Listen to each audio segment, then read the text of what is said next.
आज मैं हीलिंग के बदले आपको कुछ बहुत जरूरी चीजें बताना चाहती हूँ, जो हमारे धर्म के शास्त्रों से संबंधित है कि कैसे ये शुरू हुआ। जब हमारे आदिनाथ भगवान अरबों खरबों साल पहले उन्होंने जन्म लिया था। सबसे पहले तीर्थंकर थे 14वें मनु थे उनके पिता, राजा नाभि राय। तो नाभि का नाल काटने की वो तब से उसके पहले तक के मतलब कल्प वृक्ष होते थे और पेड़ों से फल फूल मांग लिया जाता था। वस्त्र मांग लिए जाते थे, अनाज मांग लिया जाता, खाने पीने की सामग्री मांग ली जाती थी।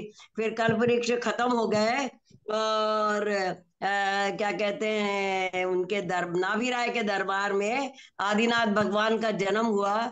जिन्होंने नाभि राय ने नाभि काट के मतलब बच्चों को वो करने की मतलब बच्चे पैदा हुए और नाभि को काटने की उसकी शिक्षा दी।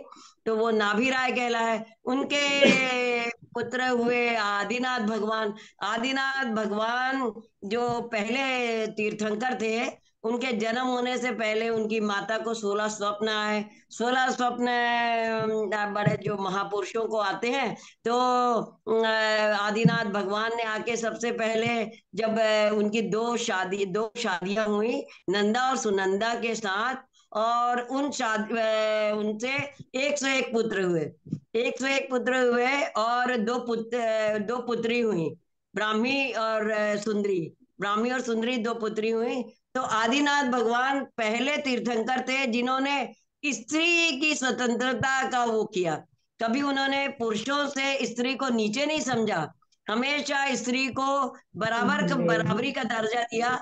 उन्होंने अपने पुत्रों से पहले अपने ब्राह्मी और सुंदरी बेटियों को, एक को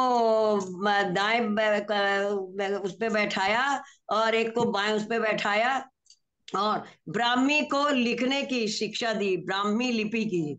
और सुंदरी को अंक विद्या, जो न्यूमेरिकल 1 2 3 4, 1 से 0 तक, 0 से 9 तक का जो संख्या है वो सिखाई, जिससे पूरी दुनिया में फिर असी मसी कृषि का भी उपदेश दिया। उसके पहले तक तो कल्पवृक्षों से भोजन मंगलाते थे, खाना कपड़ा मंगलाते थे, जो चीज चाहिए जेवर मंगलाते थे, लेके आ जाओ तो दे देते थे। अब कल्प वृक्ष खत्म हो गए तो अब लोग हाहाकार करते, जनता आई कि राजन अब हम क्या करें, हमारे पास खाने पीने का नहीं है, कुछ नहीं है। तो फिर उन्होंने खेती करना सिखाया। उन्होंने असी मसी कृषि लिखना सिखाया, पढ़ना लिखना सिखाया। असी मसी कृषि का उपदेश दिया। इस तरह से असी मतलब युद्ध विद्या सिखाई। तो उन्होंने अपनी बेटी ब्राह्मी को ब्राह्मी लिपि सिखाई, जो बाद में ब्राह्मी लिपि, संस्कृत, देवनागरी लिपि, हिंदी इस सब में परिणित हुई। और फिर क्या कहते हैं, 18 महाभाषाएं बनी।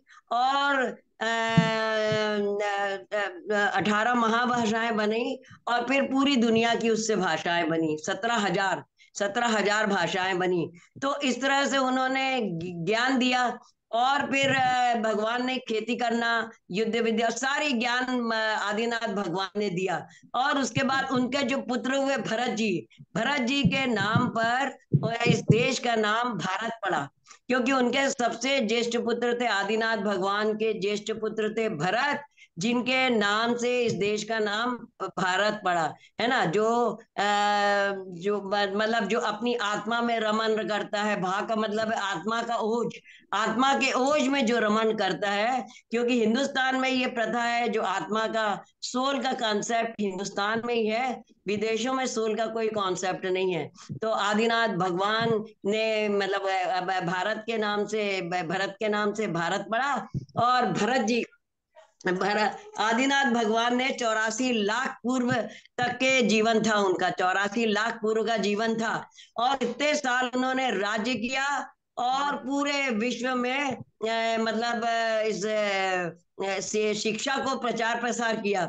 उसके बाद 1,000 वर्ष पहले उन्होंने दीक्षा ली। और दीक्षा ली उन 1,000 वर्षों में मतलब प्रयाग में जाके अयोध्या में जन्म हुआ। हाँ, अयोध्या का महत्व हमारे लिए भी इसलिए है कि अयोध्या में आदिनाथ भगवान का जन्म हुआ, प्रथम तीर्थंकर। और उनके पुत्र भरत के नाम से भारत पड़ा देश। और फिर आदिनाथ भगवान ने 1000 वर्ष मतलब पहले दीक्षा ले ली, और प्रयाग में जाके दीक्षा ली। जो प्रयाग में दीक्षा ली उन्होंने, और प्रयाग में जाके दीक्षा लेकर वो उन्होंने वहां कैलाश पर्वत से मोक्ष प्राप्त किया। तो कैलाश पर 1000 वर्ष पहले सारी पूरे विश्व में धर्म का प्रचार प्रसार किया बहुत अच्छे से, और खूब सबको शिक्षा दी, सब प्रकार का वो दिया। उसके बाद उनके पुत्र भरत पहले चक्रवर्ती हुए, उन्होंने भी पूरे विश्व विजय करी। तो पूरे जितने भी म्लेच्छ खंड हैं, और जितने भी ये अच्छे वाले आर्य खंड हैं, आर्यों को भी, जो शिक्षित होते थे उस जमाने में उनको आर्य कहते थे, जो कम शिक्षित होते थे उनको म्लेच्छ खंड कहते थे, जहाँ शिक्षा का प्रचार प्रसार नहीं था। इसी तरह आदिनाथ भगवान ने 3 वर्ण बनाए थे, 3 वर्ण बनाए थे, क्षत्रिय, वैश्य और शूद्र। ऐसे 3 वर्ण बनाए थे कि जिससे कि जनता में जिस जिस ऐसे जन्म से नहीं होता था, इसमें कर्म से होता था। उन्होंने कर्म के अनुसार वर्ण व्यवस्था करी थी कि जो व्यक्ति जो काम कर सकता है उसको वो सौंपा जाए।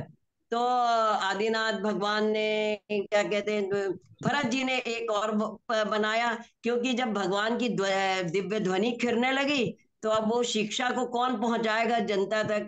तो भरत जी ने ये तीनों वर्णों में से जो होशियार होशियार लोग थे उनको चुन के और ब्राह्मण वर्ण बनाया। इस तरह से ये ब्राह्मण वर्ण बना, और फिर 4 वर्ण हो गए। तो फिर ब्राह्मणों को ये अधिकार, ये बताया कि भाई आप जो भगवान की शिक्षा दीक्षा है उसको पूरे दुनिया में, पहले सारे समाज में लोगों को फैलाओ। तब ये ब्राह्मण वर्ण बन गया। तो ब्राह्मण, क्षत्रिय, और 4 वर्ण हो गए, शूद्र और ब्राह्मण, क्षत्रिय और वैश्य और शूद्र, 4 वर्ण हो गए। इस तरह से वर्ण मतलब कर्म के अनुसार उन्होंने धर्म को बांटा। अब आज के दिन का महत्व यह है कि आज के दिन जो है जो चंद्र सूर्य है धरती के सबसे पास होता है। और आज का मकर संक्रांति का महत्व है कि आज के दिन सूर्य धरती के सबसे पास होता है। और सर्दी से गर्मी की ओर हम बढ़ते हैं, ओज की तरफ बढ़ते हैं, अंधकार से तमसोमा ज्योतिर्मय गमय, और मृत्युमा अमृतम गमय, मतलब अंधकार से प्रकाश की ओर बढ़ते हैं हम। और मतलब खूब इतने 4 महीने खूब ठंड पड़ जाती है। अब मकर संक्रांति के दिन से सूर्य जो है धनु राशि से मकर राशि में आने लगता है। और जब मकर राशि में आता है तो तिल तिल सूर्य की वो दिन बड़े होने लगते हैं। जब तिल तिल करके दिन बड़े होने लगते हैं, और इस समय देवी देवता भी जागृत हो जाते हैं, और वो सब काम करते हैं जो भगवान के 24 यक्ष यक्षिणी और लक्ष्मी सरस्वती माँ है, वो सब देवी देवता जागृत हो जाते हैं। और हम अच्छे से भक्ति आराधना करते हैं, तो वो हमारी मदद करते हैं। और इस दिन से सारे काम, शादी ब्याह है, और ये जो क्या कहते हैं, मूर्तियों की स्थापना है, मंदिरों की स्थापना है, पंच कल्याणक आदि हैं, शादी ब्याह सब, मुंडन संस्कार आदि सब प्रारंभ हो जाते हैं। अब आज इस भरत जी, आदिनाथ भगवान की भी ऊंचाई बहुत थी, और उनके सभी पुत्रों, एक से एक पुत्रों की सभी की ऊंचाई बहुत थी। बस बाहुबली स्वामी जो थे उनकी ऊंचाई 550 धनुष थी, और बाकी सबकी ऊंचाई 500-500 धनुष थी। तो भरत जी की भी ऊंचाई 500 धनुष, यानी 500 धनुष यानी एक धनुष बराबर 4 फीट, यानी 2000 धनुष की ऊंचाई थी। तो बाहुबली स्वामी की ऊंचाई 2500 फीट थी, और बाकी सबकी ऊंचाई 2000 फीट थी। तो ऐसे 2000 फुट के भरत जी, और उनका था 84 खंड का महल। उनके 84 खंड के महल में आज के दिन भरत जी ऊपर चढ़ के, और इतनी चक्रवर्ती थे वो, बहुत मतलब महापुरुष थे।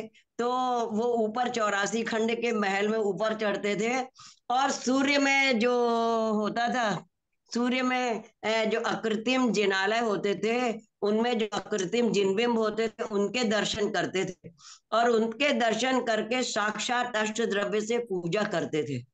अष्ट द्रव्य से पूजा करते थे। और आज के दिन का महत्व यही है कि आज के दिन जो ठंड से खत्म होती है और गर्मी थोड़ी थोड़ी शुरू होती है, तो गुड़ और तिल खाना चाहिए, खिचड़ी बना के खाना चाहिए, है ना।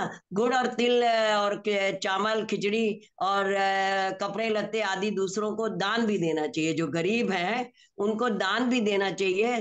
तो ये आज के दिन का बहुत महत्व है। और इसके बाद जो आदिनाथ भगवान के मतलब बाद में भरत जी ने पूरे विश्व में इसको मतलब अब धर्म की वो करी, और राज्यों को जीता सारे, अपने उसके उनको मतलब जीता। और चक्रवर्ती, प्रथम चक्रवर्ती कहलाए, प्रथम चक्रवर्ती बने। और चक्रवर्ती बनने के बाद उन्होंने भी पूरे विश्व में आर्यखंड, शूद्र, सारे खंडों को, म्लेच्छ खंड सबको जीता, और उसमें धर्म के इसको प्रचार प्रसार किया। अब ये जो बाद में इसी कुल में राजा मतलब दशरथ हुए। दशरथ के चार पुत्र हुए, चार पुत्र हुए। और आप सब लोग ज्वाइन कर लेना, है ना, रीज्वाइन कर लेना, तो ये पूरा और मैं नॉलेज वो कर दूंगी पूरा। तो राजा दशरथ हुए इसी कुल में, रघु हुए, राजा रघु है इसी कुल में। इक्ष्वाकु वंश, आदिनाथ भगवान का वंश कहला इक्ष्वाकु वंश, क्योंकि उन्होंने इच्छू रस का जो देवी देवता इंद्र आदि थे, इच्छू रस से आहार देते थे उनको। तो तीर्थंकरों का खाना पीना, कपड़े लगते, जेवर सब स्वर्ग से आते हैं, तो उनका भी खाना पीना सब स्वर्ग से आता था। तो पहला आहार पर प्रयाग में उसमें पहला आहार उनका उससे इच्छू रस से किया था हस्तिनापुर में।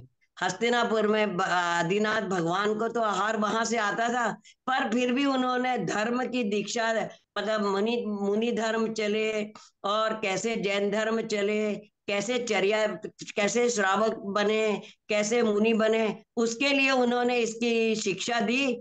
और इसलिए सबसे पहली बार आहार के लिए निकले, तो 13 महीने तक उनके आहार नहीं हुए थे, है ना। उनको उस जमाने में कोई आहार की विधि जानता नहीं था।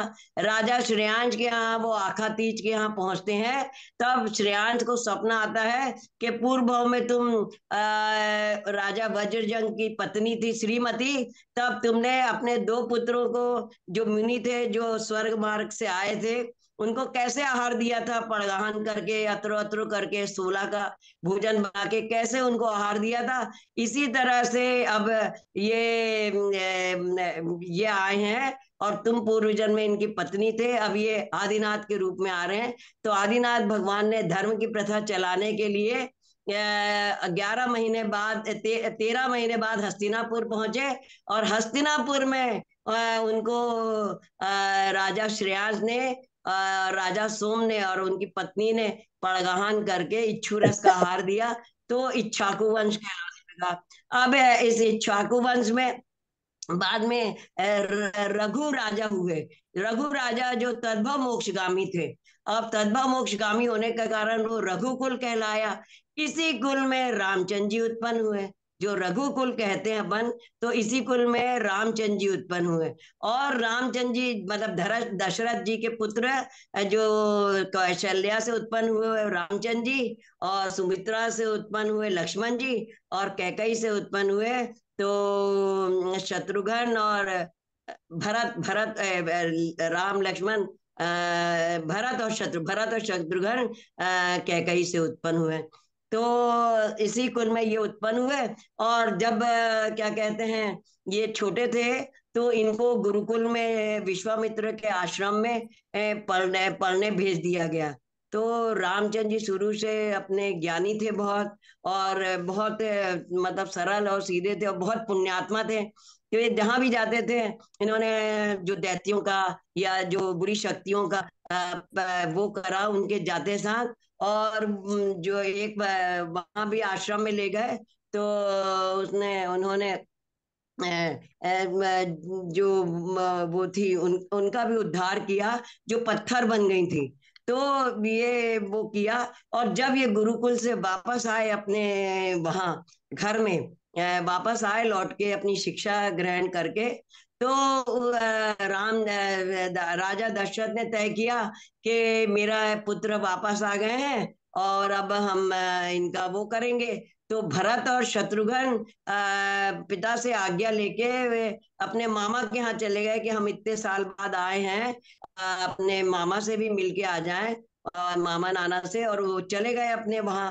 और अब राम और लक्ष्मण बचे, सीता। हाँ, जब ये वहीं पे थे जंगल में, तो विश्वामित्र उनको राजा जनक के वहां ले गए। जो जनक की ने अपनी लड़की सीता का स्वयंवर रचा था। और सीता का स्वयंवर रचा, वहां पे वो था कि सीता जी ने उस धनुष को बचपन में ही उठा लिया था, जो शिव का धनुष था, जो बहुत जो कोई उठा नहीं सकता था, उसको उठा लिया था। तो राजा जनक ने तय कर लिया था कि मेरी पुत्री सीता का विवाह उसी से होगा जो इस धनुष को उठा के इसमें इसकी प्रत्यंचा चढ़ा लेगा। तो मुनि मतलब वो उनके गुरु उनको वहां सीता अभी घर नहीं पहुंचे थे वे, तो उनको वहां पे ले गए। जब राजा जनक के यहाँ जनकपुर में ले गए, और जनकपुर में जाके राम और लक्ष्मण भरत शत्रुघ्न सब गए। वहां रावण भी आया हुआ था। तो पर किसी से भी वो धनुष उठाया नहीं गया, प्रत्यंचा चढ़ाई नहीं गई। और रामचंद्र जी ने एक क्षण में ही धनुष उठा के उसकी प्रत्यंचा चढ़ा दी।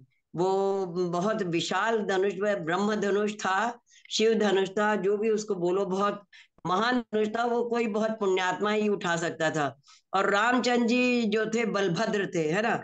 लक्ष्मण जी जो थे नारायण थे। रामचंद्र जी बलभद्र थे, लक्ष्मण जी नारायण थे। तो जब इन्होंने उठाया, तो राजा जनक ने सीता जी से इनकी शादी करी, और इनके तीनों भाइयों से भी, सीता जी की तीनों बहनों की, उर्मिला, उर्वशी और एक और, जो उनकी शादी हो गई। तो चारों को ब्याह करके ये लोग अपने घर वापस आए। घर वापस आए तो भरत और शत्रुघ्न वहां अपने मामा के यहाँ मिलने पहुंच गए।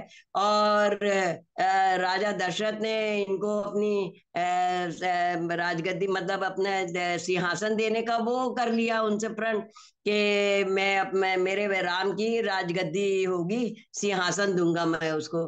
तो अब मेरे बदले वो राज्य करेगा। तो उसी समय जो मंथरा थी, कैकई की दासी, उसने उनको बोला कि कैसी है तू, भरत को दिलवा दी नहीं राज, और तेरे दो वर थे वो वर मांग ले तू, तो वर क्यों नहीं मांगती है तू। तो इस तरह से जो भी वो कथा हुई, तो कैकई ने मांगा उनसे भरत को राज्य और राम को 14 वर्ष का वनवास। तो रामचंद्र जी ने सहज स्वीकार कर लिया, और सीता और लक्ष्मण भी उनके साथ जाने तैयार हो गए, और वो 14 वर्ष के लिए वन में चले गए। और फिर वापस आए 14 वर्ष बाद दिवाली पर। तो हम लोग भी दिवाली इसलिए मनाते हैं, महावीर स्वामी का निर्वाण हुआ और रामचंद्र जी की अयोध्या में वापस हुई। तो ये वही अयोध्या है। आज सब जगह रामचंद्र जी का वो जा रहा है, गाया जा रहा है। तो ये रामचंद्र जी उसी इक्ष्वाकु वंश, आदिनाथ भगवान के वंशज, रघुकुल के, रघु के वंशज, और भरत जी के वंशज रामचंद्र जी हैं। और जब रामचंद्र जी ने वो राज्य किया, तो उसके बाद उनका मोक्ष भी हुआ। बाद में उन्होंने दीक्षा ले ली, और दीक्षा लेके मांगी तुंगी पर्वत से उनका मोक्ष हुआ है। हमने उस स्थान को भी देखा है, वहां पे उनके चरणों को भी नमन किया है। मांगी और तुंगी से पे हनुमान जी, रामचंद्र जी और सुग्रीव, उनकी तीनों जन के चरण पादुकाएं बनी हुई है ना। और कुंभकर्ण भी मोक्ष गए हैं यहाँ बड़वानी से। बड़वानी जी के ऊपर जो चूलगिरी है, वहां से कुंभकर्ण और इंद्रजीत ये भी मोक्ष गए हैं। अब थोड़ी मान्यता सब में अलग हो सकती है, पर हम सब रामचंद्र जी को मानते हैं, राम का सम्मान करते हैं, राम की शिक्षा, और रामचंद्र जी जैसा आदर्श उन्होंने स्थापित की